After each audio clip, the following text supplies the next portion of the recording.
Di dalam video ini sebelumnya Yesus sudah menyampaikan dirinya adalah Tuhan. Nah, untuk menguatkan pernyataan Yesus yang juga seorang guru, mari kita lihat pernyataan murid-muridnya bahwa dia adalah Tuhan Allah dengan sangat jelas. Orang cenderung ingin mendengar Yesus mengatakan dengan jelas dia adalah Tuhan. Kenapa Yesus tidak melakukan itu?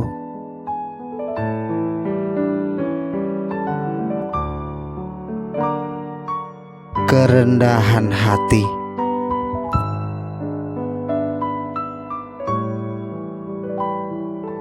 Inilah sifat yang Yesus ingin ajarkan kepada kita, rendah hati.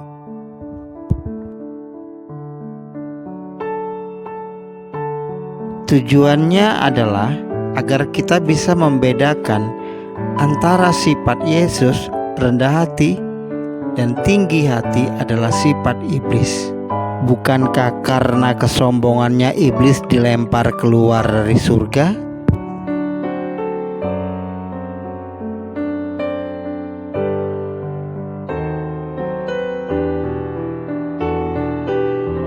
Jadi di dunia yang kita tinggalin sekarang, lewat rendah hati dan tinggi hati ini, kita bisa mengerti roh apa yang ada di dalam diri seseorang. Perhatikanlah sekelilingmu, kamu akan mengerti sifat Yesus itu selalu berbeda. Perkataan, pengajaran, dan perbuatannya dibuktikan di depan keramaian banyak orang. Sifat keilahiannya terpancar tanpa dosa.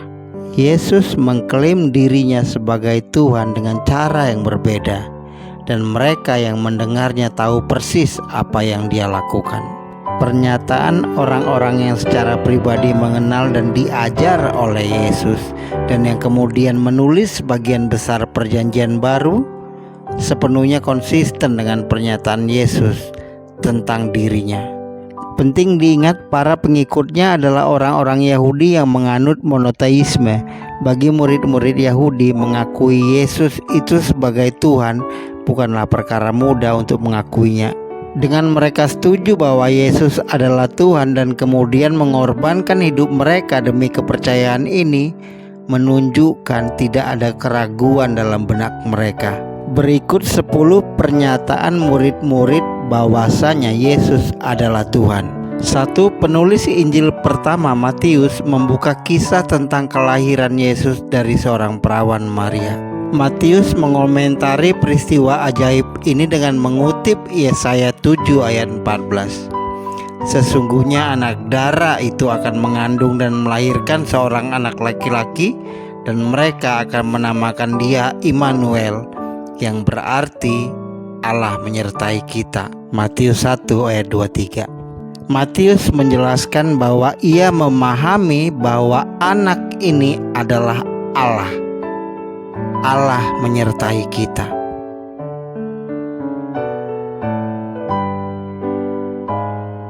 2. Demikian pula Yohanes secara gamblang menuliskannya dalam Injilnya. Pada mulanya adalah Firman. Firman itu bersama-sama dengan Allah, dan Firman itu adalah Allah. Firman itu telah menjadi manusia dan diam di antara kita.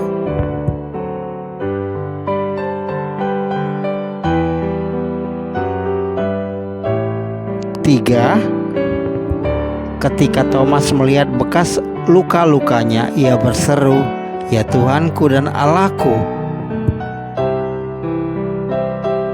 Sebagian orang menganggap ini sekedar ungkapan keterkejutan, namun penggunaan nama Tuhan yang tidak senonoh seperti itu tidak dapat diterima di antara orang-orang Yahudi pada masa itu.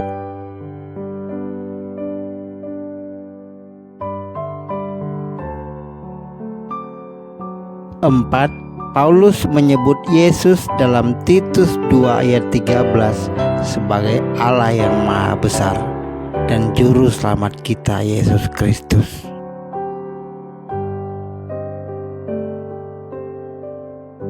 5. Petrus menyebutnya sebagai Allah dan Juru Selamat kita, Yesus Kristus.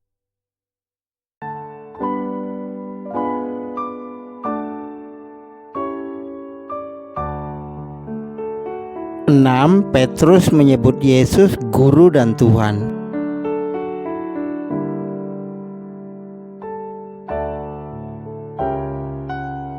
7. Paulus menyebut Yesus sebagai Allah yang harus dipuji sampai selama-lamanya.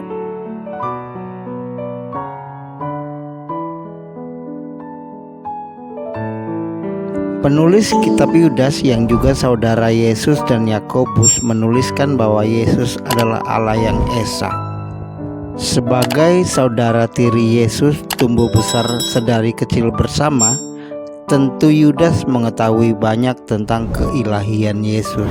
Tetapi Yudas merendahkan diri karena menyadari keilahian Yesus. Di kitabnya dia menuliskan dirinya sebagai hamba Yesus dan saudara Yakobus.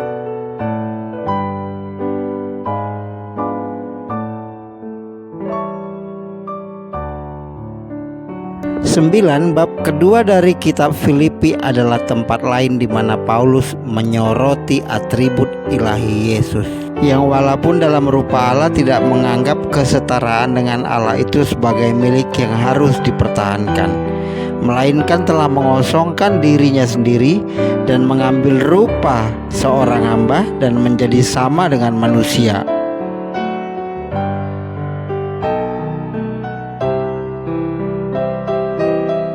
10. Rasul Petrus juga tampak yakin bahwa Yesus adalah Tuhan. Dalam khotbahnya yang terkenal, Rasul Petrus menyatakan, "Jadi seluruh kaum Israel harus tahu dengan pasti bahwa Allah telah membuat Yesus yang kamu salibkan itu menjadi Tuhan dan Kristus."